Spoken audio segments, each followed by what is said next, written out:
Nerve impulses, also known as action potentials, travel from the brain or spinal cord to trigger the contraction of skeletal muscles. An action potential propagates down a motor neuron to a skeletal muscle fiber. The site where a motor neuron excites a skeletal muscle fiber is called the neuromuscular junction. This junction is a chemical synapse consisting of the points of contact between the axon terminals of a motor neuron and the motor end plate of a skeletal muscle fiber. The events at the neuromuscular junction occur in 7 coordinated steps. Step 1. An action potential travels the length of the axon of a motor neuron to an axon terminal.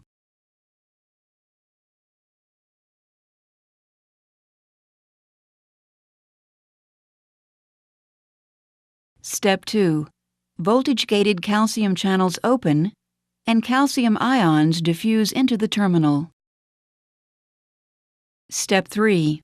Calcium entry causes synaptic vesicles to release acetylcholine via exocytosis.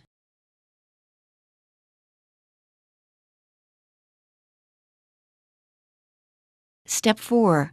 Acetylcholine diffuses across the synaptic cleft and binds to acetylcholine receptors, which contain ligand-gated cation channels. Step 5. These ligand-gated cation channels open.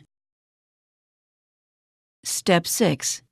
Sodium ions, shown here in red, enter the muscle fiber, and potassium ions, shown here in blue, exit the muscle fiber.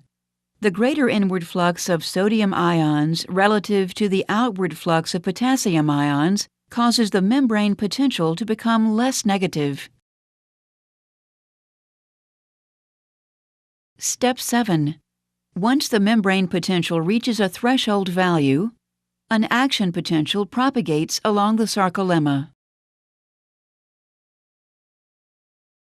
Neural transmission to a muscle fiber ceases when acetylcholine is removed from the synaptic cleft. This removal occurs in 2 ways. 1. Acetylcholine diffuses away from the synapse. 2. Acetylcholine is broken down by the enzyme acetylcholinesterase to acetic acid and choline. Choline is then transported into the axon terminal for the resynthesis of acetylcholine.